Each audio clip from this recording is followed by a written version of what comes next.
ফেরত পাঠানোর ব্যাপারে যে খুব ইতিবাচক না, সেই বার্তাটা তারা খুব স্পষ্ট না, মানে একরকম স্পষ্টই তারা তাদের কাছ থেকে এসেছে।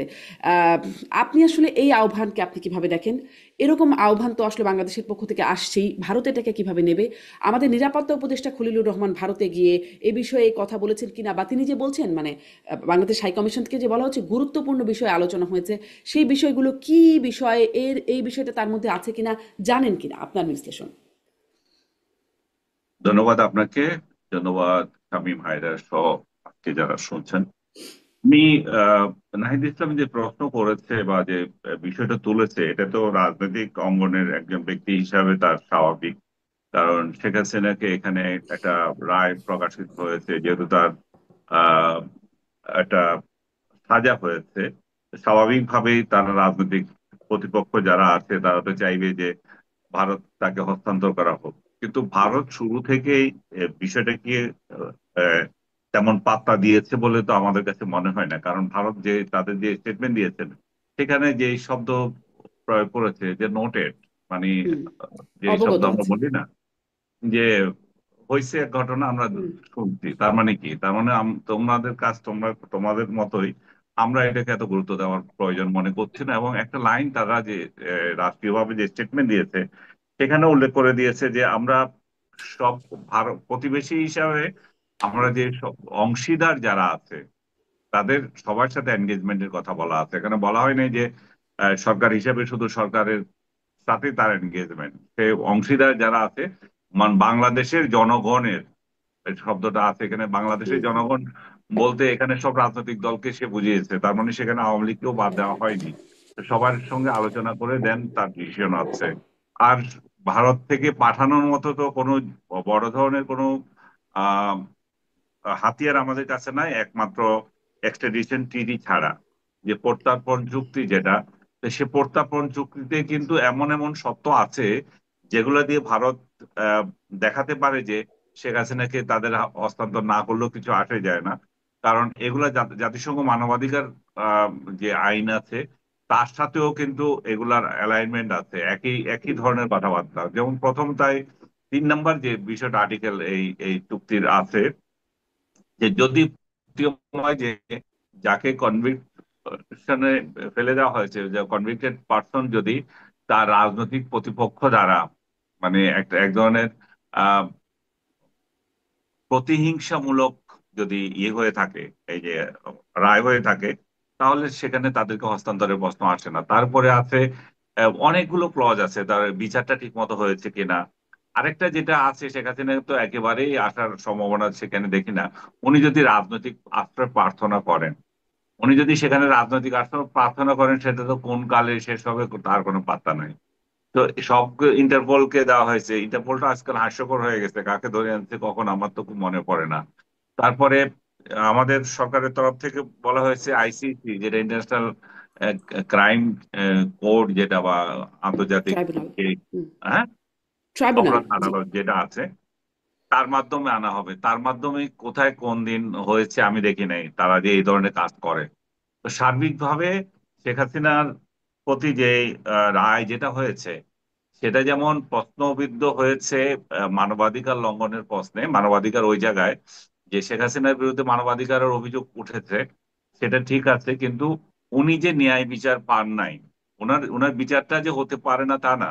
ওনারা জাতিসংঘ সহ যারা যারা এটার, অ্যামনেস্টি ইন্টারন্যাশনাল সহ যারা হুম, এটার প্রতিবাদ করেছে, যে এবং সবাই একটাই জিনিস দেখিয়েছে যে বিচার তো এই ধরনের একটা ঘটনার জন্য অবশ্যই হতে হবে, কিন্তু যারা অভিযুক্ত তারা যথাযথ আইনি সহায়তা পেয়েছে কিনা, সেই জায়গায় সবাই যে ভুলটা ধরেছে সেটা হচ্ছে যে উনি একতরফা বিচার হয়েছে, উনি যথাযথ পান নাই। তো আমি ব্যক্তিগতভাবে মনে করি যে এটা দ্বারা সরকার আসলে আহ, জুলাই যোদ্ধা যারা যারা জুলাইতে শহীদ হয়েছে তাদের প্রতিও এক ধরনের অবিচার করেছে। কারণ শেখ হাসিনাকে যে হুম, ফেরত আনতে পারবে সেটা যেমন ঠিক নেই, তেমনি এই বিচারটা আবার পুনর্বিচারের প্রশ্ন আসবে, যেহেতু কনভিক্টেড পার্সন যারা ছিল তারা বলতে পারে যে আমরা যথাযথ বিচার পাই নাই, আমাদের যে কিন্তু জনাব আহ আনিস আলমগীর মানে আমাদের তো একটা রীতিও আছে, ধরেন যুদ্ধাপরাধীদের বিচার যখন করা হয় তখনও তো আসলে এই আন্তর্জাতিক সংস্থাগুলোর একটা আপত্তির জায়গা ছিল, দেশে বিদেশ হুম, থেকে বিভিন্ন জায়গা থেকে প্রতিক্রিয়া এসেছে, দেশের মধ্যেও কিন্তু প্রতিক্রিয়া ছিল, তারপরেও কিন্তু কার্যকর হয়েছে রায়গুলো।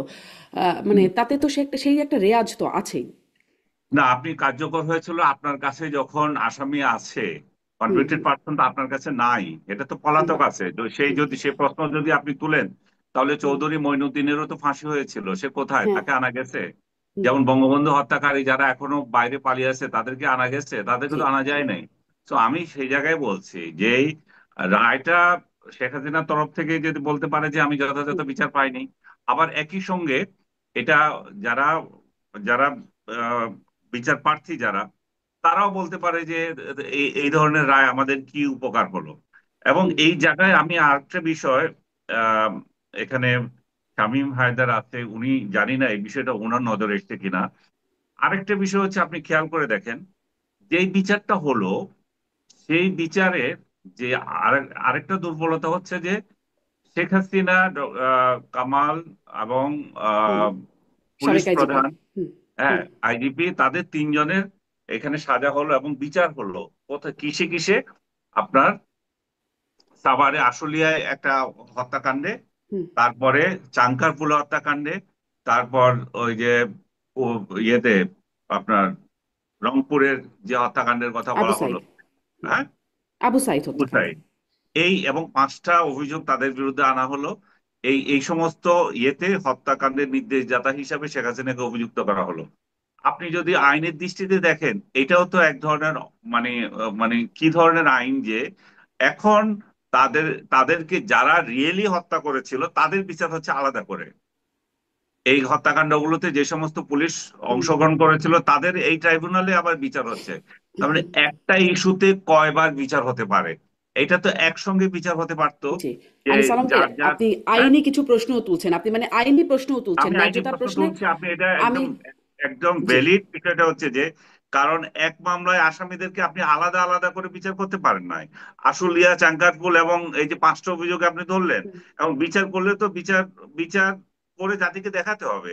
আপনি শুধু বিচার করছেন বললে তো হবে না। এখানে আমরা যে দুর্বলতা, আরেকটা যে যে জিনিসটা দেখি, যারা এই ধরনের বিচার করেছেন ওনারা যদি দেখতেন যে না রে ভাই, আমরা এগুলো বুঝতেছি না, পারতেছি না, তাহলে আমরা হুম, হুম, এখানে যেগুলো অতীতে আমরা যেগুলো দেখেছি, এমিকাস কিউরি নিয়োগ দেওয়া হয়, ঝানু হুম, ঝানু উকিলদের, সিনিয়র উকিলদের পরামর্শ না হয়, তাদেরটা নিতে পারতেন। আমি হুম, জানি না শামীম পাটোয়ারি এটা কিভাবে বললেন, বলবেন যে এক মামলায় কিভাবে দুইটা দুইটা রায়, দুইটা বিচার হয়, একই মামলা, একই হত্যাকাণ্ড। সেখানে তার মানে কি এদেরকে আলাদা করে বিচার করার অর্থ কি খুব জি তাড়াতাড়ি এদেরকে ফাঁসি দেওয়ার জন্য, যে এটা হয়তো দীর্ঘ হবে জি। সেই জন্য আমি আলাদা আসলে করে? ব্যারিস্টার শামীম পাটোয়ারির কাছেও যাই, তিনিও ঝানু আইনজীবী, আমি তার জি, কাছ থেকে এই আইনের জায়গাটাকে তো শুনবই। কিন্তু আনিস আলমগীর, আপনার কাছে ওই প্রশ্নটা রয়ে গেল, পরবর্তীতে আসছি যে নিরাপত্তা উপদেষ্টার বৈঠকে আসলে গুরুত্বপূর্ণ কথাগুলো কি হলো সেই বিষয়ে আমরা কিছু জানি কিনা, এটা আপনার কাছ থেকে আমি একটু বলবো শুনবো। এটা। আমি শামীম পাটোয়ারি আপনার কাছ থেকে এই যে নাহিদ ইসলামের আহ্বান, শেখ হাসিনাকে ফেরত পাঠানো নিয়ে ভারতের অবস্থান এবং যে আইনি প্রশ্নগুলো আনিস আলমগীর করছিলেন সেটা নিয়ে আপনার একটা সংক্ষিপ্ত পর্যালোচনা যদি বলেন। ভারতের সাথে আমাদের বন্দি প্রত্যাবর্তন চুক্তি আছে, এবং এই চুক্তির অধীনে অনুপ চেটিয়াকে বাংলাদেশ ফেরত পাঠিয়েছিল, ভারতও মনে হয় এক দুজনকে পাঠিয়েছিল। আনিস ভাই যেটা ইঙ্গিত করেছেন, শেখ হাসিনা তো ওখানে বন্দি হিসাবে নাই। এটা হচ্ছে বড় ইস্যু, বন্দি হিসাবে কিন্তু উনি নাই। উনি রাজনৈতিক আশ্রয় পেতে পারেন, উনি ওখানে আসামি হিসাবে নাই। তাহলে কি করে হুম বন্দি বিনিময় হবে? নর্মালি যেটা ঘটে থাকে যে কোনো একটা আসামিকে ওখানে কনভিক্ট করা হয়েছে বা এখানে কনভিক্ট করা হয়েছে, তাকে নিয়ে হুম আসা হবে, এখানে একটা ইস্যু থাকবে। আরেকটা হচ্ছে, ওই প্রত্যাবর্তন চুক্তিতেই বলা আছে যদি মামলাটা পলিটিক্যাল ক্যারেক্টারের হয়, তাহলে প্রত্যাবর্তন করতে বাধ্য থাকবে না। তো এটা তো পলিটিক্যাল ক্যারেক্টার যে কেউ বলতেই পারে ব্যাখ্যা করে। আর একটা ফোর্থ ইস্যু হচ্ছে মৃত্যুদণ্ড দেওয়ার কারণে অসংখ্য দেশ যারা প্রত্যাবর্তনের পক্ষে ছিল, মৃত্যুদণ্ড দেওয়া হলে তারা প্রত্যাবর্তনের বিপক্ষে মতামত দেয়। তো ইন্টারন্যাশনাল যে প্রেশারটা শেখ হাসিনাকে প্রত্যাবর্তনের জন্য হতো, সেটা মৃত্যুদণ্ড দেওয়ার কারণে হবে না। তো সেদিক থেকে আমরা মনে করি শেখ হাসিনা বাংলাদেশে আসবে, ফাঁসি হবে। আম, এইটা নাহিদ ইসলামও বিশ্বাস করে না। হুম কিন্তু এই মুহূর্তে পলিটিক্যাল কার্ড হিসাবে শেখ হাসিনাকে দিতে হবে, না দিলে ভারত আহ ভারতের সাথে সম্পর্ক থাকবে না, ভারতের সাথে সম্পর্ক ছিন্ন করে ফেলবো। ভারত কার্ড, পুরো জিনিসটা ভারত কার্ড খেলা, এটা বাংলাদেশের রাজনীতিতে তেমন ভাবে ডোমিনেট করে। অ্যান্টি ইন্ডিয়ান একটা হাইপ উঠালে ভোটে রাজনীতিতে সুবিধা হয়। 71 সালে ভারত আশ্রয় না দিলে আমরা তীব্র বিপদে পড়তাম, তীব্র বিপদে। আরো বহু লক্ষ কোটি লোক মারা যেত। ভারত প্রায় কয়েক কোটি রিফিউজিকে আশ্রয় দিয়েছে, এটা বাস্তব কথা। এবং যুদ্ধ করেছে আমাদের সাথে, অনেক পরে যুক্ত হয়েছে। এবং স্বাধীনতার পরে বঙ্গবন্ধু 10 তারিখে যখন আসলেন, উনি বললেন ভারত সম্পূর্ণ সৈন্য বাংলাদেশ থেকে নিয়ে ভারতে চলে গেছে। হুম। একটা সৈন্য বাংলাদেশে ছিল না, এবং 1 ইঞ্চি জায়গা নিয়ে যায়নি। তো এরপরেও ভারতের সাথে আমাদের জনগণের রিলেশনটা তৈরি হয়নি কয়েকটা কারণে। একটা হচ্ছে আওয়ামী লীগের পরপর 3টা ভোট করার কারণে এই দেশের বাকি সব দল এবং ভোটাররা মনে করে ভারতের প্রচ্ছন্ন সহযোগিতায় ভোটগুলো করা হয়েছে। ভারত শুধু আওয়ামী লীগ ছাড়া আর কোনো দলের সাথে সম্পর্ক করতে আগ্রহী না। এটাও পুরোপুরি হুম। সত্য না, কিন্তু ভিজিবল হয়েছে এখন। না, জাতীয় পার্টির সাথেও রেখেছে আর কি, মানে আওয়ামী লীগের সাথে যারা ছিল তাদের সাথে। তাদের সাথে জিয়াউর রহমানও ভারতে গিয়েছিলেন, মোবারক ঈদের সেই সময় ভারতে গিয়েছিলেন, জিয়াউর রহমানও গিয়েছিলেন। সবার সাথেই ছিল, কিন্তু 14 থেকে আসলে ব্যাপারটা একটু অন্যরকম ভাবে সবার কাছে প্রতীয়মান হয়েছে। এখন হুম। যেটি যারা ভারতের বিরুদ্ধে তীব্র ভাষায় কথা বলছে, তারা কিছু জিনিস অনুভব করছে না। একটা হচ্ছে ভারত তার সেফটি, সিকিউরিটি, সোভারেন্টির বিষয়ে ন্যূনতম ছাড় দেবে না, এবং বাংলাদেশও দেবে না। হুম। এখানে পাল্লায় পাল্লায় কথা বলেছি আমরা সারা জীবন। আরেকটি হচ্ছে বাংলাদেশ থেকে ভারতে কোনো পণ্য যাওয়ার দরকার হয় না। ভারত থেকে বাংলাদেশে কিছু কম দামে পণ্য আসতে হয়, পেঁয়াজ সহ অন্য কিছু। আরটা হচ্ছে ভারতের আকাশ সীমা আমাদের ব্যবহার করতে হয়। হুম। আমাদের আকাশ সীমা ব্যবহার না করেও ভারত কিন্তু তার এয়ার রুট প্রিভেল করতে পারবে।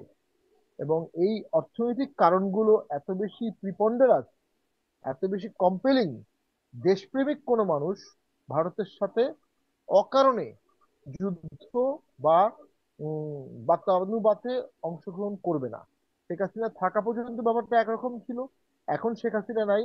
এখন ভারতকে উস্কানিমূলক বক্তব্য দেওয়ার অর্থ হচ্ছে কিছু লোক, কিছু নেতা বিশৃঙ্খলা চাচ্ছে, যুদ্ধ চাচ্ছে, তারা একটা কনফ্লিক্ট চাচ্ছে। কনফ্লিক্ট হলে দেশে ইলেকশন হবে না, ওয়ার টাইম গভর্নমেন্ট হবে, ইন্টারন্যাশনাল স্টেক হোল্ডার আসবে, পিস কিপিং আসবে। এটা আমি আগেও বলেছি, 1 বছর আগেও বলেছিলাম। এখনো সেদিকেই বাংলাদেশ যাচ্ছে। তো তারা রাজনৈতিক ভাবে, আমি মনে করি, দেশপ্রেমিকটা দেশের মানুষকে ভালোবাসে না। এটা 16 কোটি 18 কোটি লোকের একটা দেশ। এটা অর্থনীতি এলোমেলো হলে দুর্ভিক্ষের সম্ভাবনা দেখা যায়, চালের সংকট, এখানে আমাদের ক্রাইসিস ম্যানেজমেন্ট। আমরা অবশ্যই সেক্ষেত্রে ওয়ার অ্যাভয়েড করতে হবে। War invitation is not a politics. তো আমরা পাকিস্তান 71 সালে তো পাকিস্তান আমাদেরকে যুদ্ধ চাপিয়ে দিয়েছে। বঙ্গবন্ধু তো ওয়ার অ্যাভয়েডের সর্বোচ্চ চেষ্টা করেছেন, 25 তারিখ পর্যন্ত আলোচনা করেছেন। উনি হুম। ভোটে জিতেছেন, উনি এখন সংসদে যাবেন, প্রধানমন্ত্রী হবেন, এখানে আলোচনার কি আছে? কিন্তু উনি আলোচনা করেছেন 25 তারিখ পর্যন্ত, এবং খুব ভালো মতোই বুঝছিলেন আলোচনা ফেল হবে। এবং 24 তারিখে তাকে ওই বেলুচিস্তানের কাকি বলল তুমি কি ভাবছো, উনি বললেন আমি কিন্তু একজন মুসলিম লিডার ছিলাম। অর্থাৎ উনি হুম। ইউনাইটেড পাকিস্তান ভাঙতে চাননি, যুদ্ধ চাননি। ফাতিমাতেও কিন্তু উনি পূর্ণাঙ্গ যুদ্ধ ঘোষণা করেননি, এটা নিয়ে অনেকে ক্ষুব্ধ আছে। কিন্তু পাকিস্তান 26শে মার্চ আমাদের যুদ্ধ চাপিয়ে দিয়েছে। যে পাকিস্তান যুদ্ধ চাপিয়ে দিয়েছে, সে পাকিস্তানের জাহাজ এখন আমাদের এখানে আসতেছে, সে পাকিস্তানের পররাষ্ট্রমন্ত্রী বা সে পাকিস্তানের সেনারা আমাদের এখানে আসতেছে। তো এগুলো তো রং মেসেজ যাচ্ছে। বাংলাদেশের অর্থনৈতিক সক্ষমতা, মানে হুম। পাকিস্তান কি হেল্প করতে পারবে, কতটুকু পারবে? পাকিস্তানের একটা নিউক্লিয়ার বোমা আছে, ওরা হুম। পাথর খেয়ে নিউক্লিয়ার বোমা একটা করেছে, একটাই করেছে। তো ওটা তো যে কোনো ডিফেন্স স্ট্র্যাটেজির অনেকগুলো ধাপের পরের ধাপ। তো তার আগের যে স্টেজ গুলো, সেগুলো তো আমাদেরকে হ্যান্ডেল করতে হবে। হুম। মানে আপনি আমি আসলে মনে করি সম্পর্কের কথা বলছেন, যে সম্পর্ক করে আমাদের আসলে কি হচ্ছে, আমরা কি পাচ্ছি, সেই প্রশ্নগুলোও একটা থাকে কিন্তু। যেতে পারে, কি মানে হতে পারে। হ্যাঁ, কিন্তু ওই যে জায়গাটা, মানে রায় হয়েছে বাংলাদেশের ট্রাইব্যুনালের রায়, বাংলাদেশের বিচারে রায় হয়েছে। রায়ের বাস্তবায়ন তো দলগুলো চাইবেই, তাই না? তারা তো আর বাস্তবায়ন করতে হলে শেখ হাসিনাকে ফেরত পাঠাতেই হবে। সেখানে মানে তারা তো এই মানে দাবিটা করবেই, তাদের তো দাবি ছিল শেখ হাসিনার বিচার হবে, এবং এটিও দাবি ছিল ফাঁসি চাই শেখ হাসিনার, আগে থেকে তাদের এই দাবি ছিল। সেটিরই এখন একটা রায় হিসেবে আসলো। এ- তো তারা তো এটা চাইবেই নাকি, ব্যারিস্টার শামীম পাটোয়ারি? আর ওই যে আলোচনার কথা যে আপনি বলছেন, নিরাপত্তা উপদেষ্টা কি আলোচনা করলেন, সেটা কি আপনারা, মানে দুজনের কাছে এই প্রশ্ন আছে, কেউ জানেন যে কি আসলে আলোচনা হলো, গুরুত্বপূর্ণ বিষয় কি? এটা তো আমরা কখনোই আভ্যন্তরীণ আলোচনা জানতে পারবো না, তবে একদিন আগে উনি চলে গেছেন, একদিন আগে তাকে ডাকা হয়েছে এবং একদিন আগে তিনি হন্তদন্ত হয়ে চলে গেছেন। এই একদিন আগে কেন গেলেন, এটি আমি মনে করি অত্যন্ত পলিটিক্সের কোশ্চেনের দাবিদার। দিল্লিতে কিছু বোম ব্লাস্ট হয়েছে এবং বিভিন্ন জায়গায় কিছু বোম ব্লাস্ট হয়েছে, এবং বাংলাদেশের একটি জঙ্গি সংগঠন দাবি করেছেন যে তারা এটা করেছেন, জঙ্গির সাথে সম্পৃক্ত আছে। দেখুন, আমি সবসময় একটা জিনিস অনুভব করেছি, বিগত জুলাই আগস্ট আন্দোলনের সময় খুব স্বল্প সময়ের মধ্যেই কিন্তু জেলখানা থেকে বেশ কিছু জঙ্গি নেতাকে বের করে আনা হয়েছে, হুম। জঙ্গি স্টাইলে একদম ওয়াল ভেঙে দিয়ে তারপর করা হয়েছে। এবং গত এক বছর অনেক জঙ্গি নেতা জামিন পেয়েছে। অসংখ্য অস্ত্র লুট হয়েছে, এই অস্ত্রগুলো এখনো বাংলাদেশে আছে। এবং মাননীয় স্থানীয় সরকার অ্যাডভাইজার আসিফ সাহেব বলেছেন যে প্রয়োজনে তারা অস্ত্র হাতে নিতেন, অস্ত্রের ব্যবস্থা তাদের ছিল। সেই অস্ত্রগুলো কোথায় আছে? এখনো বাংলাদেশেই আছে। এগুলো থাকা অবস্থায় আপনি ভোট কিভাবে করবেন আমি জানি না, হুম। কিন্তু বাংলাদেশ একটা এক্সট্রিম ইনকিউবেটর অফ টেরোরিজম হতে পারে। এটা দরিদ্র দেশ, মুসলিম দেশ, হুম। পার্শ্ববর্তী দেশের বিরুদ্ধে একটা ক্ষোভ রাগ আছে। এখানে কাশ্মীর ইস্যুতে অনেকে আন্দোলিত হয়, গাজা ইস্যুতে আন্দোলিত হয়, কিন্তু বাড়ির পাশে ন্যায় বিচারটা কেউ করতে পারে না। আমাদের বাংলাদেশি কালচার এটা আছে। তাই যদি হয়ে থাকে, ভবিষ্যতে এখানে টেরোরিজমের একটা রিস্ক আছে। সেই রিস্কটা আমার মনে হয়, এটা আমি না জেনে বলছি, অজিত দোভাল সেই রিস্কটা জানিয়েছেন। এবং জি। এই ধরনের রিস্কের সবচেয়ে ভয় হলো এটা একটা প্রিএমটিভ স্ট্রাইকিং এর জাস্টিফিকেশন তৈরি করে। যে যে কারণে আমেরিকা সাদ্দামকে অ্যাটাক করেছিল, যে কারণে আমেরিকা আফগানিস্তানকে অ্যাটাক করেছিল, প্রিএমটিভ স্ট্রাইক ওই 111 এর হুম। বোম বাস্টের পরে তারা দুটো দেশ দখল করেছে। তো আমি মনে করি ভারত যেন প্রিএমটিভ স্ট্রাইকের কোনো জাস্টিফিকেশন না পায়। ওই যে জামাতের আমির সাহেব বলেছেন না, 50 লক্ষ বাঙালি মুসলিম তলোয়ার হাতে যুদ্ধ করবে, সত্য। 50 লক্ষ হুম। কেন, 2-3 কোটি করবে, নাইবে আমরাও আমির, করব। হ্যাঁ। নাই ভাই, আমরাও করব। যুদ্ধটা কি স্থলপথে হবে? যুদ্ধ তো আর এখন স্থলপথে হয় না, ড্রোন দিয়ে হয়, ক্ষেপণাস্ত্র দিয়ে হুম। হয়, মিসাইল দিয়ে হয়। তো আমরা হয়তো বুঝতেও পারবো না যুদ্ধ কোত্থেকে হচ্ছে। তো এইখানেই আমাদের সক্ষমতার প্রশ্নটা জানতে হবে। অবশ্যই জি। ভারতের সাথে, শেষ করে দিচ্ছি, হ্যাঁ। মর্যাদাপূর্ণ সমান সমান ভাবে সম্পর্ক রাখতে হবে। ভারত থেকে যদি আমাদের এখানে টেরোরিস্ট অ্যাটাকের ভয় থাকে, এটা ভারতকে জানাতে হবে। আমাদের এখান থেকে ভারতে যদি টেরোরিস্ট অ্যাটাকের ভয় থাকে, ভারত সেটা জানাবে। এবং হুম। সেটা সরকারকে কনসার্নটাকে রেইজ করে নিয়ে সমাধান করতে হবে। জি, অনেক ধন্যবাদ ব্যাসেস পাটোয়ারি। আপনি আনিস আলমগীর, আপনিও বলছিলেন যে আপনিও বলবেন নিরাপত্তা উপদেষ্টাদের মধ্যে কি আলোচনা হলো, সেই বিষয়টা কোনো পক্ষই কেন সেটি প্রকাশ করলো না। জানা যাচ্ছে কিনা, আপনি সাংবাদিক হিসেবে খোঁজ খবর রাখেন, জানেন কিনা যে কি হলো, কি না, আলোচনা? এটা জানার কোনো কারণ আমরা তো পাচ্ছি না। আলোচনা হয়েছে সেটুকুই, তারা বাংলাদেশ, ইভেন ইন্ডিয়ান মিডিয়া এটাকে কোনো পাত্তা দেয় নাই, কারণ ইন্ডিয়ান মিডিয়া এটার কোনো খোঁজ দেয় নাই। কারণ ইন্ডিয়ান মিডিয়া যেটা ইউজ করেছে সেটা হচ্ছে বাংলাদেশ হাইকমিশন থেকে যে প্রেস রিলিজ দেওয়া হয়েছে, আলাপ হয়েছে, সেটা দেখা হয়েছে, আলাপ হয়েছে। এবং একটা ইনফরমেশন শুধু এখানে দেখতে পাচ্ছি, সেটা হচ্ছে যে অজিত দোভালকে বাংলাদেশে আসার আমন্ত্রণ জানিয়েছে। তো বাংলাদেশে আসার আমন্ত্রণ, এগুলো তো কথার কথা। এবং এই দেশে গেলেন, আপনি বললেন যে আসার জন্য। দেখেন, অজি দোভালের সাথে যে আমাদের খলিল সাহেবের যে সম্পর্ক, সেটা কমপ্লিট একটা ভারসাম্যহীন সম্পর্ক। এটা যে যখন ইয়েতে গেল, আপনার ব্যাংককে গিয়ে তার সাথে একদিন বৈঠক করলো, একটা ছবি তুললো, তারপরে চাপ বাড়িয়ে গেল যে অজিত দোভালের স্টেটাসে তার সাথে দিতে হবে, নতুবা সে তার সাথে আলাপ করবে কি করে। যে লোকটাকে আমরা নিরাপত্তা উপদেষ্টা বানালাম, সে কোনোদিন মন্ত্রী ছিল না, এমপি ছিল না, রাষ্ট্রদূত ছিল না। তার রাজনৈতিক জ্ঞান শুধু এইটুকু যে ফরেন মিনিস্ট্রিতে কয়দিন চাকরি করেছে, হুম। তার লিয়েনে লিয়েনে বাইরে কাটিয়েছে। 111-এর সময় এসেছিল, আবার পালিয়ে গেছে সবার আগে। তো এমন একটা লোককে আমরা এই দায়িত্ব দিয়েছি, প্রথমে বললাম না আমাদের রোহিঙ্গা সমস্যার সমাধান করবে, ওরা ডিম সেটার কোনো কিছুই হয়নি। তারপর এখন ভারতের সাথে সে মানে সম্পর্ক উন্নয়নের জন্য চেষ্টা করবে। এবং এই যে শেখ হাসিনা যাচ্ছেন, শেখ হাসিনা ওইখানে আছেন, শেখ হাসিনাকে যাতে নিয়ে আসা হয়, এনসিপির তরফ থেকে দাবি করা হলো যে উনি যাতে আসতে নিয়ে আসেন। উনার কি ক্যাপাসিটি আছে যে ভারতের মতো রাষ্ট্রের সঙ্গে পাল্লা দিয়ে তাদের, এবং এটা শেখ হাসিনাকে নিয়ে আসতে পারে? প্রথমত আমি আপনাকে যেটা বললাম, যে ভারত যে যুক্তি দেবে, ভারত প্রথমত দেখিয়ে দিয়েছে নোটেড। তারপরে হচ্ছে যে রাজনৈতিক মামলা, এটা শামীম চৌধুরী, শামীম মাইদার এটা বললেন, হ্যাঁ, হ্যাঁ। পাটোয়ারি একই কথা বললেন যে এটা রাজনৈতিক মামলা হচ্ছে। কারণ মানবাধিকার এবং ন্যায় ন্যায় বিচারের প্রশ্ন আসছে, সেটা কি এখানে মেনটেন হয়েছে কিনা, আন্তর্জাতিক ভারসাম্যের যে বিষয়টা থাকে শেখ হাসিনা বহু বছর ধরে একটা শক্তিশালী সম্পর্ক তাদের সাথে রেখে আসছে। তারা সেই 71 থেকে আওয়ামী লীগের সাথে তাদের সম্পর্ক। তাকে এত ঘনিষ্ঠ একটা সম্পর্কের একজন ব্যক্তিকে আপনি মানে হুট করে চাইলে না দিয়ে দেবে, সেটা তো হতে পারে না। এবং আদালতের আরেকটা যেটা আমি বলেছিলাম যে রাজনৈতিক আশ্রয় যদি উনি চেয়ে থাকেন তাহলে আরো ডিফিকাল্ট। সবচেয়ে বড় যে বিষয়টা হচ্ছে যে উনাকে দেওয়ার জন্য আন্তর্জাতিকভাবেও তো কোনো চাপ ভারতের উপর কেউ রাখতে পারবে না। এখনো কোনো রাষ্ট্র কি বলেছে এই এই এই এই বিচারটা খুব সুষ্ঠু হয়েছে? সবার একই কথা যে এটা বাংলাদেশের অভ্যন্তরীণ ব্যাপার, এগুলাতে আমাদের কোনো চাপ নাই, আমাদের কোনো বিষয় না এটা। আপনি একটা রাষ্ট্র, আমি জানি না শারমিন আপনি দেখেছেন কিনা, কোনো রাষ্ট্র এভাবে বলেছে কিনা যে তাকে ভারত ফেরত দিতে হবে?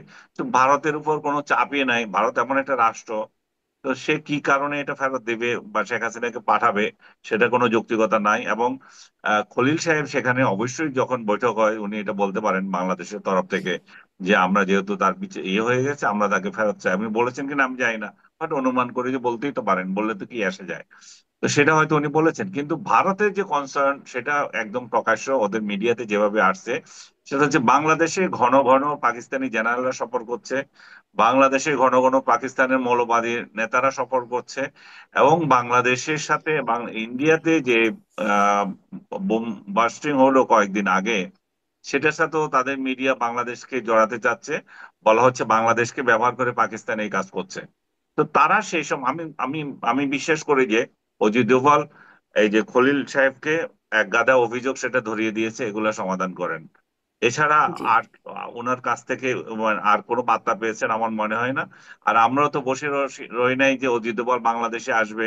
আমরা হুম। বাংলাদেশের মানুষ যেটা চায় এবং যেটা এনসিপি সহ অনেকে দাবি করছেন, শেখ হাসিনাকে ফেরত আনেন, পারলে সেটা নিয়ে আসেন। যে অজিত দোভাল বাংলাদেশে সফর করবে কি করবে না সেটাতে তো কারো ইন্টারেস্ট নাই। এবং হুম। সবচেয়ে আমি মনে করি যে এই জিনিসটা, সেটা হচ্ছে যদি কোনো পজিটিভ কিছু থাকতো বাংলাদেশ সরকারই সেটা ফলাও করে প্রচার করতো। যেহেতু কোনো কিছু হয় নাই এবং হুম। কথাবার্তাও ঠিক মতো হয়েছে কিনা সেটা তো সন্দেহ হয়, সেই জন্যই এটা নিয়ে কোনো একটা শব্দ সরকারের তরফ থেকে নাই। জি, আমি আসলে মানে এই যে সবকিছু মনে করছি, আমরা ধারণা করছি, কিন্তু এই মানে সরকারের পক্ষ থেকে কেন স্পষ্ট হয় না? আপনিও বলছেন হয় নাই, কিন্তু কেন হয় না সেটা নিয়ে আমি একটু পরে আসি। কিন্তু আনিস আলমগীর, আপনার কাছে একটু ব্যক্তিগত জায়গায় একটা প্রশ্ন করি যে আপনি ওই যে রায় নিয়ে বিভিন্ন জায়গা থেকে প্রশ্ন তুলছেন, ন্যায় বিচার হলো কিনা সেটি নিয়ে আপনার প্রশ্ন। আহ, দেখছিলাম ঢাকা বিশ্ববিদ্যালয় সহ মানে বিশ্ববিদ্যালয়ের 1001 জন, বস্তুত সংখ্যাটি আসলে 6 শতাধিক বলে পরবর্তীতে দেখা যাচ্ছে, শিক্ষক তারা একটি বিবৃতি দিয়েছেন শেখ হাসিনার রায়ের ন্যায্যতা বা ন্যায় বিচার হয়নি এরকম একটা মর্মে। যদিও আবার সেটাকে অনেকে ভুয়া বিবৃতিও বলছেন। তবে সেইটার পরপরই মানে বিশ্ববিদ্যালয়গুলোর শিবির নিয়ন্ত্রিত বিশ্ববিদ্যালয় মানে ছাত্র সংসদগুলো যেখানে শিবির নিয়ন্ত্রিত, ডাকসু জাকসু, এদিকে রাকসু চাকসু, সেই বিশ্ববিদ্যালয়গুলোর কেন্দ্রীয় সংসদ তারা এটির শক্ত প্রতিবাদ জানাচ্ছে এবং শিক্ষকদের চাকরিচ্যুতির দাবি করছে। এবং সাদিক কায়েম ঢাকা বিশ্ববিদ্যালয়ের ভিপি তিনি বলছেন যে তাদেরকে বাংলাদেশেই থাকতে দেওয়া হবে না, তাদেরকে নির্মূল করে দেওয়া হবে। ডেপুটি রেজিস্ট্রার ঢাকা বিশ্ববিদ্যালয়ের তিনি তো আই ডোন্ট কেয়ার লেখা ফটোকার্ডটি শেয়ার করায় তাকে তো পুলিশেই দিয়ে দিল এবং পুলিশ ধরেও নিয়ে গেল। তো এরকম আপনিও যে প্রশ্ন তুলছেন, আপনি কি এগুলো নিয়ে হুমকি ধামকি কোনো রকম ভয় পাচ্ছেন না? মানে না, তাদেরকে তো আমি তো বাংলাদেশেই প্রশ্ন থাকতে দেওয়া তুলছি হবে না, না। আমি তো রায়ের সমালোচনা করছি। শেখ হাসিনাকে যে সাজা দেওয়া হয়েছে, এই হুম। সাজা নিয়ে তো আমার মাথা ব্যথা নাই। আমি বলছি সাজাটা যেভাবে দেওয়া হয়েছে সেই প্রক্রিয়াটা ঠিক হয়নি। এবং প্রক্রিয়াটা ঠিক মতো না হওয়ার কারণে যেটা হচ্ছে যে জুলাইতে যারা শহীদ হয়েছে তাদের আত্মীয় স্বজনও ঠিক মতো বিচারটা পেল না। এখানে একমাত্র শুধু হচ্ছে শেখ হাসিনাকে আপনি আহ, মানবাধিকার বঞ্চিত করলেন তা না, আরেক দিক দিয়ে যারা জুলাই শহীদ তাদেরকে অধিকার বঞ্চিত করলেন। ওই অন্যেরা যেভাবে দাবি করছে সেটা হচ্ছে দলীয় দৃষ্টিকোণ থেকে তারা হয়তো এই এই বিশেষ কোনো রাজনৈতিক দলের মতাদর্শের টিচাররা যেভাবে আমরা অতীত দেখেছিলাম শেখ হাসিনার পক্ষে নিয়ে বিবৃতি দেওয়া, খালেদা জিয়ার পক্ষের বিবৃতি দেওয়া, ওই বিবৃতি গোষ্ঠীতে হয়তো কেউ পড়ে গেছে, তাদের নিয়ে কথা হচ্ছে। বাট তারপরেও আমি বলবো যে প্রত্যেকেরই মত প্রকাশের স্বাধীনতা থাকা উচিত। এখন যে ছাত্র শিবির নিয়ন্ত্রিত বিশ্ববিদ্যালয়গুলো, ছাত্র সংসদ বা আদার্স যখন এগুলো নিয়ে কথা বলে, তাহলে তাদেরকে আমরা স্মরণ করে দিতে চাই যে তাহলে আর শেখ হাসিনার পরিবর্তন কি দরকার ছিল? এটা তো একই ঘটনা হলো যে আমার বিরুদ্ধে কথা বলা মানে হচ্ছে ইয়েতে হুম। যেতে হবে, জেলে যেতে হবে। এটা তো শেখ হাসিনা থেকে উন্নত মানের কোনো ইয়ে হলো না। কোনো আহ, বৈষম্য বিরোধী যে সমাজ আপনি দেখতে চেয়েছিলেন, যেটা ন্যায়ের সমাজ আপনি দেখতেছিলেন সেটা তো হলো না। এখানে তো তাহলে মানবাধিকার লঙ্ঘন, এখানেও তো ব্যক্তি স্বাধীনতা হরণ, এখানেও তো কণ্ঠরোধ করা, এখানেও তো মব জাস্টিস আরো 100 গুণ বাড়তি হওয়া। সো এটা এটা নিয়ে তো অবশ্যই এগুলো এই এই এই ওয়েতে যদি কাউকে মত প্রকাশ দমন করা হয় সেটা তো অবশ্যই নিন্দনীয়। কিন্তু আমি জি আপনাকে আবার একটু স্পষ্ট করছি যে শেখ হাসিনার বিচার হোক কিংবা কামাল হুম সাহেবের বিচার হোক কিংবা ওই যে পুলিশ প্রধান যিনি আছেন, যেই ঘটনাটা ঘটেছে এটা কেউ না কেউ তো করেছে। এটা শেখ হাসিনা করুক, স্বরাষ্ট্রমন্ত্রী করুক, পুলিশ প্রধান করুক, কিংবা কার্যত যারা স্পটে ছিল তারাই করুক, এই ঘটনার তো বিচার হতে হবে। এই ঘটনার বিচার না হয়তো পারে না, কিন্তু জি বিচারটা আমরা সঠিক আনিস প্রক্রিয়া করতে আলমের জি করবো, একদমই সেটা স্পষ্ট হচ্ছে যে আপনি বিষয়। প্রক্রিয়াটা নিয়ে নানান প্রশ্ন আছে, হ্যাঁ, বিচার নিয়ে আপনার আলোচনার জায়গাটা না। আমি এই যে মানে খলিলুর রহমান কি বিষয়ে কথা বললেন সেটি গোপন, মানে সেটি বিষয়ে জানা যাচ্ছে না, গুরুত্বপূর্ণ বিষয় বলে বলা হচ্ছে। তারপর ধরেন শেখ হাসিনার রায় যেদিন হলো সেদিন দুটি বন্দর নিয়ে চুক্তি হয়ে গেল, ঢাকা এবং চট্টগ্রামের দুটি বন্দর নিয়ে চুক্তি হয়ে গেল, সেখানেও গোপন শর্তগুলো গোপন, সেটিও প্রকাশ করা হলো না। এর আগে যুক্তরাষ্ট্রের সাথে এনডিএ হলো, সেটিও আসলে এনডিএ তো নন ডিসক্লোজার এগ্রিমেন্টই, অতএব সেটিও প্রকাশ করা হলো না। শামীম পাটোয়ারি আপনার কাছ থেকে একটু শুনবো, এবং আমি আনিস আলমগীর আপনার কাছ থেকেও শুনবো যে এই বিষয়গুলো তো রাষ্ট্রীয় ব্যাপার, রাষ্ট্রীয় নিরাপত্তার ব্যাপার, রাষ্ট্রীয় অর্থনীতির ব্যাপার আছে যুক্ত এখানে। মানে যেমন ধরেন শেখ হাসিনাকে ফেরত দেওয়ার জন্য মিছিল হচ্ছে, 32 নম্বরে চলে যাওয়া হচ্ছে ফাঁসির দাবিতে, বা ধরেন আওয়ামী লীগ নিষিদ্ধের জন্য যমুনা ঘেরাও করে ফেলা হচ্ছে, এত সক্রিয় মানে এবং কার্যকর একটা পদক্ষেপই বলা চলে সেগুলো হচ্ছে, কিন্তু এই বিষয়গুলোতে একরকম মৌন একটা প্রতিবাদ বা ছোট্টখাটো এটা ঠিক হচ্ছে না, করা হচ্ছে না, রাজনৈতিক দলগুলো বলছে। রাজনৈতিক দলগুলো সক্রিয় ভূমিকা রাখছে না কেন? তারা যে এটিতে খুশি না এটি বোঝা যাচ্ছে, আপত্তি আছে তাদের, কিন্তু শামীম পাটোয়ারি কেন সক্রিয় বা কার্যকর কোনো ভূমিকা রাখছে না, প্রতিবাদ করছে না? যেটা হচ্ছে আসলে, দেখুন, বর্তমান সরকার তো এনসিপির সরকার, এনসিপি তো আর সরকারের বিরুদ্ধে আন্দোলন করবে না। আর নন ডিসক্লোজার ক্লোজ দিয়ে যে এগ্রিমেন্ট গুলো করা হয়েছে এটি অসাংবিধানিক। সংবিধানে বলা আছে যে কোনো ইন্টারন্যাশনাল ট্রিটি আপনার পার্লামেন্টে লে করতে হবে এবং পার্লামেন্টে শুনানি হবে, আনলেস সেখানে সিকিউরিটি কনসার্ন থাকে। সিকিউরিটি কনসার্ন হুম থাকলে সেটা ক্লোজ ডোর সেশন হবে পার্লামেন্টের। সেই পার্লামেন্টে ক্লোজ ডোর সেশন ছাড়া এই চিঠিগুলো অনেকগুলোই অবৈধ, যদি এটা সবসময় কখনো মেনটেন করা হয়নি। নন ডিসক্লোজার ক্লোজ দিয়ে যে সরকারটি এগ্রিমেন্ট করেছে তারা একটা অন্তর্বর্তী সরকার।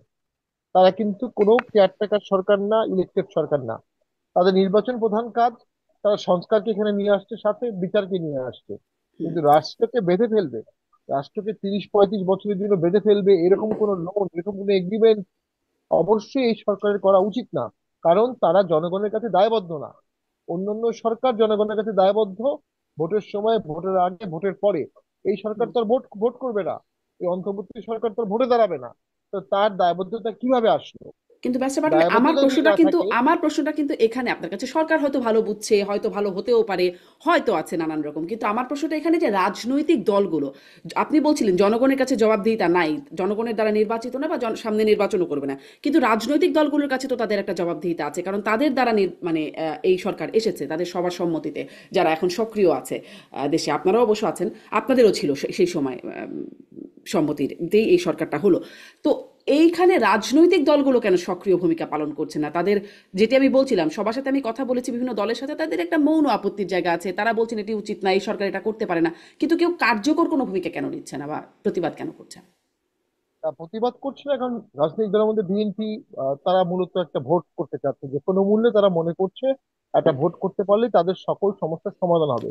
প্র্যাকটিক্যালি আমরা যেটা অনুভব করি, যে বাকি দলগুলোর মধ্যে জামাত এবং এনসিপি এবং সরকার এই সিদ্ধান্তের সাথে একমত।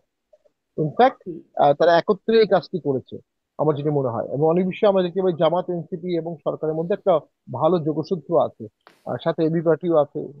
তো এই সব মিলিয়ে একটি আসলে শক্তির উৎস। তো আমরা যেটা অনুভব করছি যে এই ধরনের এনার্কি এখন করা হচ্ছে, যে শেখ হাসিনাকে ফেরত দাও, 32 নম্বর ভিউ, এটা একটা ডাইভার্সন টেকনিক হতে পারে। এর মাধ্যমে একটা বড় ইস্যুকে ধামাচাপা দিয়ে ডাইভার্ট করা, যেমন 33 বছরের জন্য চুক্তিটি খুব স্বল্প প্রক্রিয়ায় করা হয়েছে, 17 দিন বা 13 দিনে। এটি হুম নর্মালি একটা চুক্তি করার যে প্রোটোকল থাকে সেই প্রোটোকলটা ফলো করা হয়নি। তো সেখানে একটা তাড়াহুড়া ছিল, সেখানে একটা অতি আগ্রহ ছিল। এর মাধ্যমে জাতির কি আগ্রহ হবে সেটি বলা হচ্ছে না। বলা হচ্ছে 250 কোটি টাকা সাইনিং মানি পাওয়া হবে। তো এটা তো আমাদের ইকোনমির জন্য পিনাট। এই জিনিসগুলো টোটালি প্রধান উপদেষ্টা এক্সপ্লেইন করা উচিত ছিল, স্টেক হোল্ডারদের কাছে দেওয়া উচিত ছিল, যেহেতু পার্লামেন্ট নাই, বিকল্প হিসেবে সমস্ত স্টেক হোল্ডারের সাথে আলোচনা করে তারপর করা উচিত ছিল। তো আমি মনে হুম করি সেখানে সরকারের একটা প্যারোকিয়াল ইন্টারেস্ট আছে এটার ব্যাপারে। কোনো একটা অন্য রকমের উৎসাহ কাজ করছে এই বিষয়টায়। ফজলুর রহমান সাহেব এবং ডক্টর ইউনূস যখন আসলেন, আমরা তো ভাবলাম রোহিঙ্গা সব ফেরত যাবে, অ্যাটলিস্ট তাদের সেই ইন্টারন্যাশনাল স্ট্যান্ড ছিল বলে আমাদের মনে হয়। তারা তো রোহিঙ্গা ফেরত নিতে পারলেন না। তারা উল্টো আরো 1.5 লাখ রোহিঙ্গা এর মধ্যে আমাদের কাছে আসছে। তারা করিডোর দিতে চেয়েছে। হুম রোহিঙ্গা ফেরত যাবে কিনা জানি না, কিন্তু করিডোর দেওয়ার ব্যাপারে তাদের খুব আগ্রহ ছিল। হুম সেটা সেনাপ্রধানের সাথে তাদের তখন একটা মতনৈক্য হয়। এই জন্য আমরা মনে করি যে জি, আমার বর্তমান আসলে এখানে ওইটাও আর একটা প্রশ্নের জায়গা যে এই যে করিডোর নিয়ে আপনি বলছেন সেটিও একরকম গোপনেই হচ্ছিল। যখন হ্যাঁ, পররাষ্ট্র উপদেষ্টাটা বললেন তখনও সেটা নিয়ে আবার যে না হয় নাই, কেউ বলছেন না এটা নিয়ে কোনো কথা হয় নাই, কেউ বললেন না কথা হয়েছে, কেউ বলছেন মানবিক করিডোর, কেউ বলছেন চ্যানেল, নানান কিছু। তারপরে আসলে সেনাপ্রধানকে আমরা বলতে শুনলাম, তখনও রাজনৈতিক দলগুলোকে খুব উচ্চকণ্ঠে কিন্তু এটা দিয়ে দেখি নাই। মানে সেটি আপনি অবশ্য বলছিলেন ভোটকে কেন্দ্র করে। সেটি কি মানে করিডোরের প্রক্রিয়াটা কি বন্ধ হয়েছে নাকি সেটাও আমরা চলছে? এটা, অনেকে বলে ইনফর্মাল করিডোর এখনো আছে, বাট হ্যাঁ, একদম ফর্মাল করিডোরটা তো বাংলাদেশে এখন নাই। তো ফর্মাল করিডোর যেহেতু নাই, সেহেতু আমরা মনে করি এই বিষয়টি আপাতত সেটেল হয়েছে। এবং সেক্ষেত্রে তো হুম সেনাবাহিনীর বক্তব্য ছিল ইলেক্টেড গভর্নমেন্ট সেই সব সিদ্ধান্ত নেবে, অন্তর্বর্তী সরকার এই সিদ্ধান্তগুলো নেবে না। কারণ করিডোরে দেওয়ার অর্থ হচ্ছে আমরা হুম মায়ানমারের যুদ্ধে ইনভলভ হয়ে গেলাম, একটা পক্ষ নিয়ে নিলাম। যখনই আমি একটা পক্ষ নিব, তখন মায়ানমারের সাথে আমাদের এনিমি স্টেট সম্পর্ক হবে। আমরা কেন এই এই সম্পর্কটা এনিমি স্টেটে নিয়ে যাব? ওই যে বললাম, কিছু লোক আছে যারা দেশকে ভালোবাসে না, দেশের মানুষকে ভালোবাসে না, দেশের মানুষের জানমালের খেয়াল করে না। তাদের এই ক্ষুদ্র রাজনৈতিক স্বার্থ বা অরাজনৈতিক স্বার্থের দিকেই বেশি হুম গুরুত্ব দেয়। জি, তো সেই ব্যারিস্টার দিক। পাটোয়ারি, ধন্যবাদ আপনাকে। আমার প্রশ্নটা ওইখানেই যে যারা কেয়ার করে রাজনৈতিক দলগুলো তারা আসলে জানমালের কথা নিয়েই কথা বলার কথা, তারা কেন কিছু করছে না? আনিস আলমগীর, আপনার এই বিষয়ে আপনার কি বক্তব্য? অনেক কিছুই গোপনে গোপনে মানে গোপন বা অপ্রকাশিত শর্তে অনেক চুক্তি হয়ে যাচ্ছে, অনেক কিছু হয়ে যাচ্ছে। রাজনৈতিক দলগুলো এইসব বিষয়ে মানে বলছিলাম যেগুলো মাঠে অনেক কিছু নিয়ে সরব, এই বিষয়গুলো নিয়ে কেন খুব সরব না? আপনি কি শুধু বন্দরের কথা বলছেন না বাকিগুলো কথা বলছেন? আমি যদি সবগুলো বন্দর, মিলিয়েই আসলে জানতে চাচ্ছি, মানে কোথাও কি আপনি দেখছেন যে খুব সক্রিয় অবস্থান রাখছে, ধরুন যুক্তরাষ্ট্রের সাথে এনডিএ, ধরুন করিডোর নিয়েও, বা ধরেন এই বন্দরটা তো হয়েই গেল, চুক্তি হয়েই গেল, কোথাও কি খুব সক্রিয় বা কার্যকর ভূমিকা না দেখেছেন এটা রাজনৈতিক সক্রিয় না, দলগুলোর পক্ষ এটা লোক থেকে? দেখানো একটা প্রতিবাদ করে, লোক দেখানো একটা বিবৃতি দেয়, যেমন জামাতো একটা লোক দেখানো বিবৃতি দিয়েছে। এবং সেখানেও আবার বলেছে পতিত স্বৈরাচারের সাথে সম্পর্কিত তাদের কোন আত্মীয়কে এই ধরনের বন্ধ দিয়ে দিতেছে, এবং বলছে এই যে কোনো গোপন চুক্তি কিংবা এটা গোপন চুক্তি কিংবা দরপত্রবিহীন অবৈধ চুক্তি করলে জন অসন্তোষ তৈরি হবে এবং যার সমুদয় দায় দায়িত্ব সরকারের উপরে বর্তাবে, এই ধরনের হুমকিও দিয়েছে।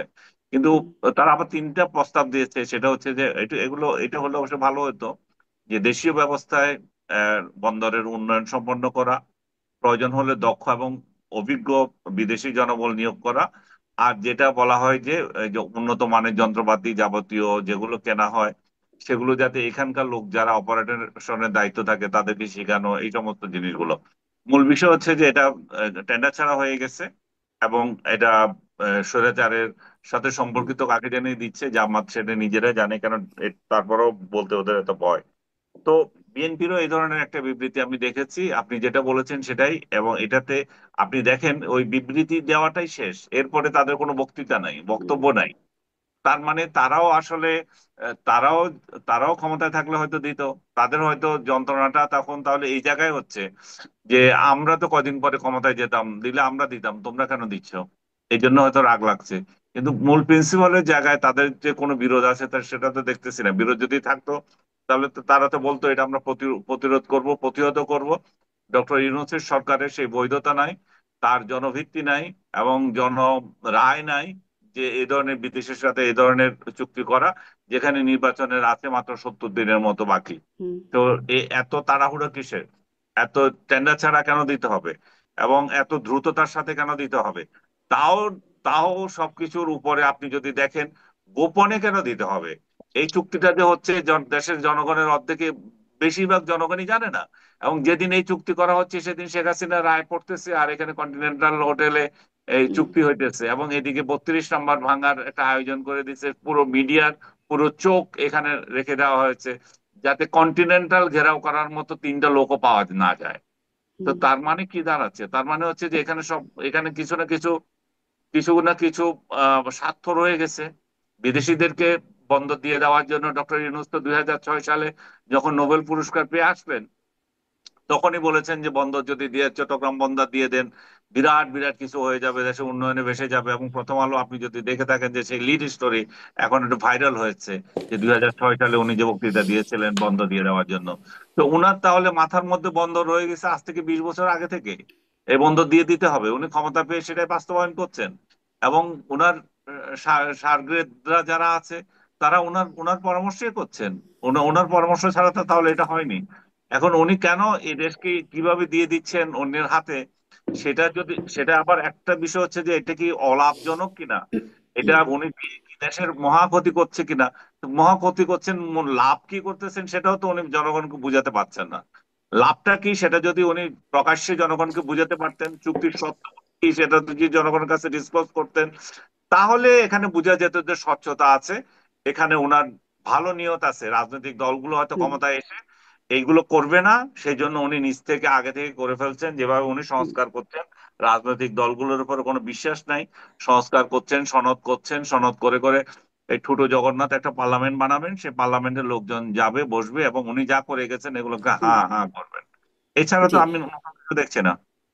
জি, এই পার্লামেন্ট করবেন বা ভোট, এই ভোটের জন্য অনেক কিছু অনেক রাজনৈতিক দল করছে বা করছে না, সেই বিষয়গুলো আলোচনায় আসছিল। সেটি নিয়ে আসলে সেই ভোট বা নির্বাচনটাই আসলে কতটা সামনে আপনারা দেখতে পাচ্ছেন সেটি নিয়ে একটু করব, কিন্তু প্রশ্নটা করব। কিন্তু আনিস আলমগীর, আপনি 32 নম্বরের প্রসঙ্গটা জানলেন যে সেখানে যেভাবে আসলে এই সেই ভাঙচুরকারীদেরকে দমন করা হলো সেটিরও একটা সমালোচনা হচ্ছে। আমরা দেখলাম যে আহ, ডিসি মাসুদ তিনি পিনাকি ভট্টাচার্যের একটা মানে তার ভাষণ বা তার নির্দেশনা শুনালেন, এবং তারপরে তারা অনেকটা আশ্বস্ত হয়ে তারা ফিরে যাচ্ছে। এই অংশটুকু আমরা দেখেছি। মানে আপনি সেনাবাহিনী পুলিশের সক্ষমতাটা কিভাবে দেখছেন? আর তখন এর আগের বারে যখন 32 নম্বর ভাঙা হলো তখন কেউ কিছু করলো না, এবার খুব সরব হয়ে গেল সেনাবাহিনী 32 নম্বর বাঁচাতে, পুলিশ সেনাবাহিনী বা যৌথ বাহিনী। এটার পেছনেও আপনি কারণ কি দেখেন? এটা হচ্ছে ন্যাক্কারজনক ঘটনা, যেটা 5 ফেব্রুয়ারিতে ঘটে গেছে। সেই ন্যাক্কারজনক ঘটনা যাতে আবার না ঘটে এবং একটু দেখানো আর কি, যে আমরা প্রতিরোধ করছি। উনি নীরবে একবার ভাঙতে দিয়েছেন, ভাঙতে দিয়ে বিশ্বের কাছে বাংলাদেশকে হেয় করেছেন এবং মব কালচার চালু করেছেন। সেই মব কালচারের ধারাবাহিকতা এটা হয়েছে। এবং এই যে উনি যে প্রিভেন্ট করেছেন কয়েকটা ইট রক্ষার জন্য, ইট রক্ষা করলেন, এটা কিন্তু এটা এই ইটগুলো রক্ষা হবে না। এই পিনাকি বা আদার্স বা এই ধরনের গোষ্ঠীগুলো আবার এগুলো ভাঙার জন্য আন্দোলন করবে, আবার যাবে, এগুলো চলতেই থাকবে। উনি হ্যাঁ, যেটা করা হচ্ছিল তিনি কারণ তো সেই হচ্ছে, নির্দেশনাও বলেছেন, ফিরে যাবার জন্য যখন নির্দেশনা দিচ্ছেন তার ফোনে যেটি শোনানো হচ্ছে সেখানেও বলছেন আজকের মতো ফিরে যেতে, পরে এটাকে গুড়িয়ে দেওয়া হবে বা ভেঙে ফেলা রাইট, হবে। হ্যাঁ, তার মানে কি দাঁড়াচ্ছে, তার মানে হচ্ছে যে এই ন্যাক্কারজনক কাজ যেটা উনি করে ওরা করেছিল, সেই ন্যাক্কারজনক কাজ করবেই। এবং পুলিশ বা আর্মি যারা ওই দিন পিনাকির এটা শুনিয়েছিল, তারা এর থেকেও বড় ন্যাক্কারজনক মেরুদণ্ডহীন কাজ করেছে। তাহলে আর প্রশাসনের কি দরকার? পিনাকি তো রাষ্ট্র চালাতে পারে, পিনাকির প্লেন আনিয়ে এখানে সেনাপ্রধান করে দিলে তো হয়। তাহলে সেই এগুলা সামাল দিবে, পুলিশ প্রদান করে দিলে হয়। এটা কারা এটা দিয়েছে জানি না, যদি সেনাবাহিনী যদি এটা অ্যালাউ করে থাকে তাহলে তাকে সেনা প্রদান করা হোক। পুলিশ হুম, প্রধান যদি, পুলিশেরা যদি এটা করে থাকে পিনাকির আওয়াজ লাগিয়ে যদি এটা দমন করতে হয়, তাহলে পুলিশ প্রধান তাকে বানিয়ে হুম, দেওয়া হোক। তাহলে তো এগুলো এত হাঙ্গামার প্রয়োজন হয় না। জি, আমি যেটা জি, বলতে আনসার। চাচ্ছি সেটা হচ্ছে যে এই যে কালচার যেটা শুরু হয়েছে ভাঙচুর এবং এই পরস্পর ইয়ে করা, এটা কিন্তু কোনো রাজনৈতিক কোনো সরকারের পক্ষে সম্ভব না দমন করা। ডক্টর ইউনূস যেটা করেছেন সেটা উনি আগামীতেও আবার পারবেন না। কেন পারবেন না? কারণ 32 নম্বরকে রক্ষা করতে হলে একমাত্র রক্ষাকারী হচ্ছে আওয়ামী লীগ। আওয়ামী লীগ মাঠে নাই বলে এটা 32 নম্বর ভাঙার জন্য সাহস করছে অন্যেরা। আপনি যখন রাজনীতির দলগুলোর মধ্যে ভারসাম্য নষ্ট করে দেন, হুম, তখন এই ভারসাম্যহীনতার কারণেই তো এটার সুযোগ পাচ্ছে। আপনি ভারসাম্যহীন রাজনীতির সমাজ একটা তৈরি করে দিলেন, আর পুলিশকে বলছেন যে এটা পাহারা দেওয়ার জন্য। পুলিশের পক্ষে এটা পাহারা দেওয়া সম্ভব না, কোনোদিনও সম্ভব না। সেই কারণে তারা পিনাকির আশ্রয় নিতে হয়। হুম, এবং আমি এই কথা তো অনেকে রাগ করেন, উনি ক্ষমতা থেকে চলে গেলে উনার সংশ্লিষ্ট যে প্রতিষ্ঠানগুলো আছে এগুলো একই কায়দায় একই কালচারে ভাঙা হবে। তখনও কিন্তু রাজনৈতিক সরকার যে থাকবে তার পুলিশ বাহিনী এটা রক্ষা করতে পারবে না। হুম, কারণ এই সমস্ত এই কালচার যখন শুরু হয়ে যায়, এটা দমন করার জন্য রাজনৈতিক জি, ভারসাম্য দরকার। ডক্টর ইউনূসের পেছনে এমন কোন রাজনৈতিক শক্তি নাই যে উনার প্রতিষ্ঠানগুলো রক্ষা করবে। কারণ ওনার তো রাজনৈতিক দল নাই। জি, এটা মানে যখন একটা যতদিন ভাঙার পর্যন্ত ভাঙার উনি উপলব্ধি সংস্কৃতি করবেন না চলছে। ততদিন পর্যন্ত এই সমস্যাটা চলতে থাকবে। জি, আনিস আলমকে ধন্যবাদ। আপনাকে ভাঙার সংস্কৃতি মানে প্রশ্ন জাগে যে অনেক কিছুই তো ভাঙা হলো, এর মধ্যে গড়া হলো কি কি, সেই প্রশ্নটার আসলে হয়তো উত্তর খুঁজতে হবে। কিন্তু আমি ব্যারিস্টার পাটোয়ারি ভোটের জন্য অনেক কিছু করছেন, অনেকে অনেক কিছু করা থেকে বিরত থাকছেন, রাজনৈতিক দলগুলো অনেক প্রতিবাদও মৌনভাবে বা মিনমিন করে দিচ্ছেন। আমি আসলে সেই ভোটের দিকে যেতে চাই যে সেই ভোট এবং পুলিশ সেনাবাহিনীকেও আমরা যে অবস্থা দেখছি, আনিস আলমকে যেভাবে বিশ্লেষণ করছিলেন, সেখানে সামনের ভোটটাকে আপনি কিভাবে দেখতে পান? এবং এই প্রশ্নের আগে আপনার কাছে এটিও করতে চাই, জাতীয় পার্টির আসলে অবস্থান কি? ভোটে কি তারা থাকছে? জাতীয় পার্টি কি আছে ভোটে নাকি নাই? দুঃখিত, বিএনপি এবং জামাতে ইসলাম তারা তাদের প্রার্থী ঘোষণা করছে, জাতীয় পার্টির কি অবস্থা? দেখুন, 17 তারিখে যখন মব ভাঙার জন্য গেছে, একটা ট্রাস্টের প্রপার্টি, ওটা ব্যক্তি প্রপার্টি না, হুম, এখনো প্রপার্টিটা জনগণের হয়নি। আপনি আরেকজনের প্রপার্টি ভাঙতে যাচ্ছেন, পুলিশ সেখানে বাধা দিয়েছে এবং সেনাবাহিনী গিয়েছে। সেনাবাহিনীকে অকথ্য ভাষায় কথা বলা হয়েছে, পুলিশকে অকথ্য ভাষায় কথা বলা, সেনাবাহিনী পুলিশ এক পর্যায়ে লাঠিচার্জ করেছে, শক্তি প্রয়োগ করেছে, খুবই ন্যাচারাল। এবং সেনাবাহিনীকে যেভাবে কথা বলা হয়েছে, পুলিশকে যেভাবে কথা বলা হয়েছে, ভবিষ্যতে আর কোনো মব হলে তারা আগাবে কিনা এই ডাউট। এবং সেই মবের ভিকটিম যদি আজকের এই ভাঙন আন্দোলনকারী ছেলেপেলেরা হয়, তো বর্তমান সরকারের কি হয়, তখনও পুলিশ আর্মি কতটা দ্রুত যাবে? কারণ তাদের সেই ব্যাকবোন, তাদের সেই কনফিডেন্স, তাদের সেই ডিগনিটি নষ্ট হয়ে যাচ্ছে এগুলো ফেস করতে গিয়ে।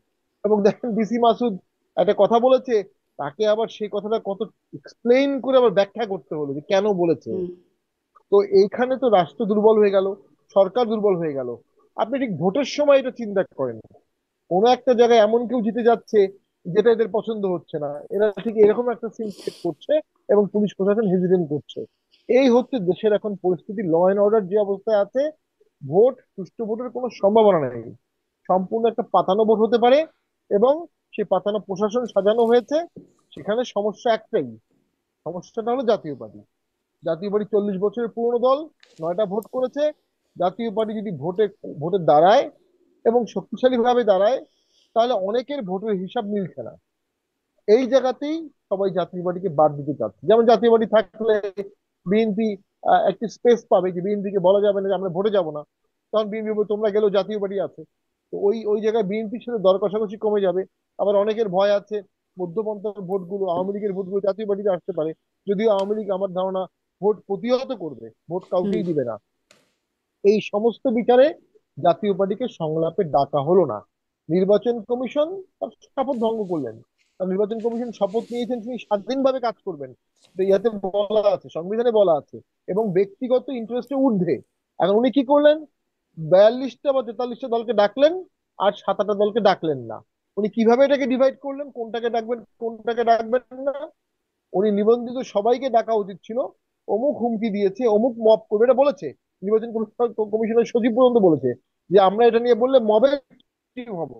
তাহলে পুলিশ মবের ভয় পাচ্ছে, আর্মি পুলিশ মবের ভয় পাচ্ছে, নির্বাচন কমিশন মবের ভয় পাচ্ছে।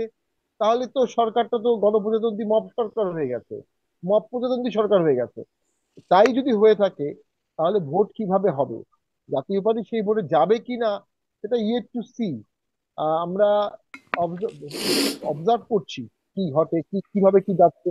আজকেও তো আমাদের ব্যানের জন্য মিছিল করা হলো, মিটিং করা হলো বিশাল। তো আমরা দেখতে চাই নির্বাচন কমিশন সুষ্ঠু ভোট করতে সক্ষম।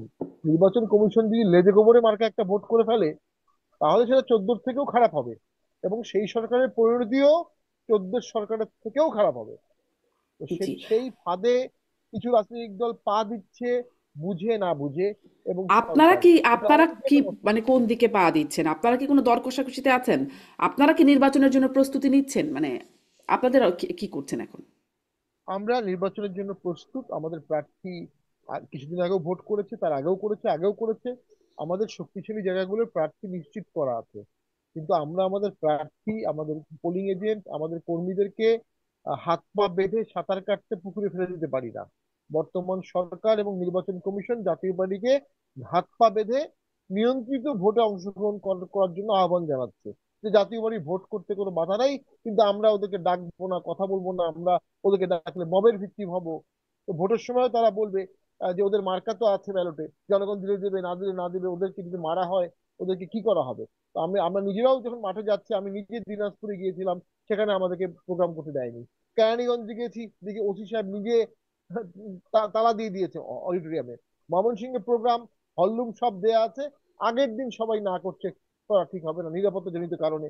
ওই এনসিপি বা গণ অধিকার পরিষদ তারা হুমকি দেয়, সেই হুমকির রেসপন্সে তারা আমাদেরকে প্রোগ্রাম করতে দেয় না।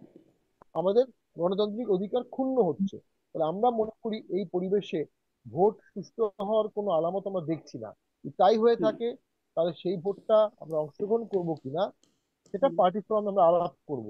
তো আমরা এই মুহূর্তে সিদ্ধান্ত নিতে যাচ্ছি না, জি, আমরা অবজার্ভ করছি। মানে বর্তমান আপনারা এখনো সরকার এবং নির্বাচন কমিশন সুষ্ঠু করতে হওয়ার আগ্রহ নাই।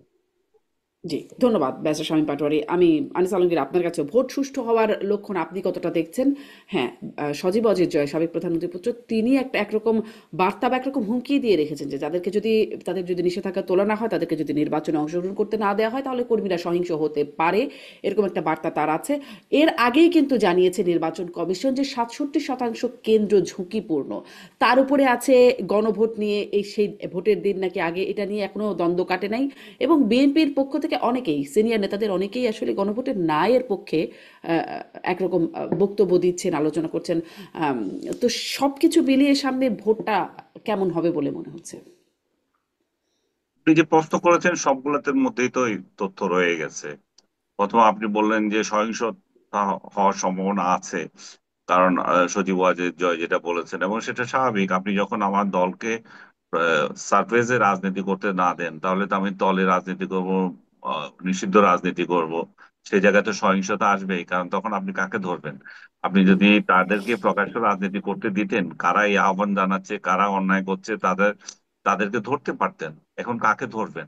সেই জায়গায় তারা যদি রাজনীতির সুযোগ না পায়, তারা যে এই সমস্ত যে ইলেকশন গুলো তাদের বিরুদ্ধে বদনাম, তারা তো সেই সময় কাউকে নিষিদ্ধ করেনি।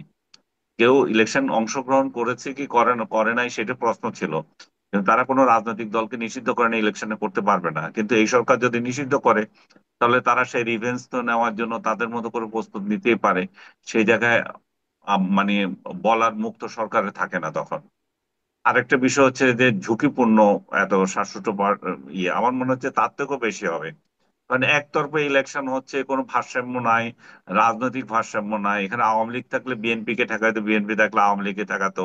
তার মানে হচ্ছে কেন্দ্রে একটা ভারসাম্য থাকতো। এখন কেন্দ্র যার, মাস্তান যার, সে দখল করবে, এটা তো স্বাভাবিক। এবং পুলিশ প্রশাসন দাঁড়িয়ে থাকবে, আর্মি প্রশাসন দাঁড়িয়ে থাকবে। আর্মিকে যদিও এবার আইন শৃঙ্খলা রক্ষাকারী বাহিনীর সঙ্গে যুক্ত করা হয়েছে, তারপর আপনি দেখবেন যে তারা কোনো বড় ধরনের কোনো অ্যাকশন নেবে না। তারা কিভাবে নেবে? কারণ মব যেখানে তারা কোনো অংশ নিতে যাচ্ছে, কিছুক্ষণ আগে আপনি ডিসি মাসুদের কথা বললেন, সে একটা পদক্ষেপ নিতে গিয়েছিল, সে বলেছিল যে এরা শিবির, এদেরকে প্রতিরোধ করা কঠিন হবে, আরো লোক পাঠান।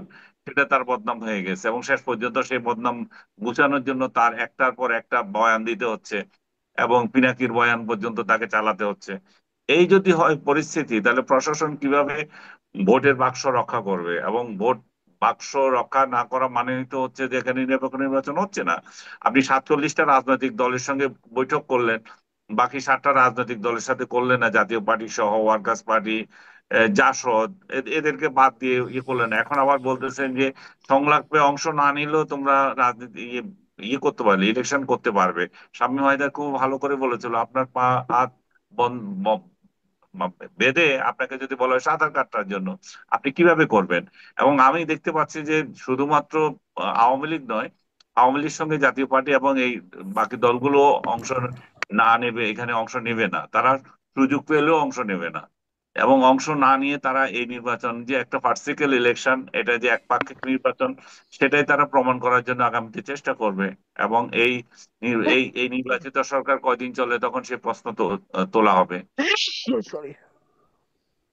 জি, মানে নির্বাচন নিয়ে তাহলে সংখ্যা থেকেই যাচ্ছে। আর ওই বিষয়ে কি একটু, আমি আসলে একটু সরাসরি এই প্রশ্নটা করি, যেহেতু বিএনপি মানে অনেকেই তারা দলীয়ভাবে খুব সরাসরি বলছে না, যদিও মির্জা ফখরুল ইসলাম আলমগীর একটা নির্বাচনী যায় আলোচনায় গিয়ে বলেছেন যে মানুষ কি গণভোট, মানুষ জুলাই সনদ বোঝে না, মানুষ বোঝে নির্বাচন। জয়নুল আবদিন ফারুক তিনিও বলেছেন যে গণভোটের না এর পক্ষে ভোট দেবেন, সেটা নিয়েও গণমাধ্যমে খবর এসেছে। বা আমার সাথেও যাদের বিভিন্ন অনুষ্ঠানে কথা হয়, বিভিন্ন আমার আলোচনা অনুষ্ঠানে, অনেকেই আসলে নায়ের পক্ষে, যেমন সেদিন ব্যারিস্টার নাসিরউদ্দিন নসীম, তার সাথে কথা হচ্ছিল, তিনি বলছিলেন যে গণভোটে তিনি ব্যক্তিগতভাবে নায়ের পক্ষে থাকবেন।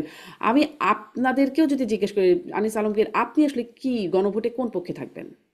আমি গণভোটে না এর পক্ষে থাকবো। এর কারণ হচ্ছে যে আমি যাদেরকে ভোট দেব তাদেরকে পূর্ণ অধিকার দিতে চাই। তারা আমার ভাগ্য নির্ধারণ করার জন্য সেখানে যাবে।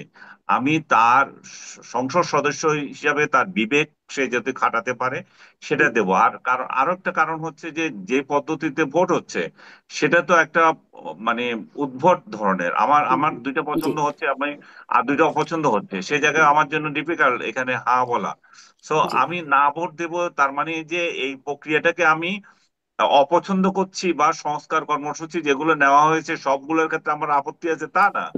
আমার আমার হচ্ছে যে যেহেতু যেহেতু এই এই সনদগুলো বাস্তবায়নের এবং অধিকাংশ ভালো ভালো যে সংস্কারগুলো সেগুলো যাতে সংসদ সদস্যরা বসে নিজেরা আপোষ করে ঠিক করতে পারে, তাদের আপোষ করার সুবিধার্থে জি আমি এটা করতে জি যাচ্ছি। স্পষ্ট, আপনি এবং আমি কারণটাও মনে ব্যাখ্যা করি করলেন। আপনি বিএনপির যে কথাটা বললেন, বিএনপিও এই না ভোট দেওয়াটাও তাদের রাজনৈতিক দূরদর্শিতার জন্য ভালো হবে। যদিও তাদের বিরুদ্ধে সিভিয়ার ক্যাম্পেইন তুলবে যে সংস্কার বিরোধী তারা, কারণ তারা না হুম, ভোটের কথা বলছে।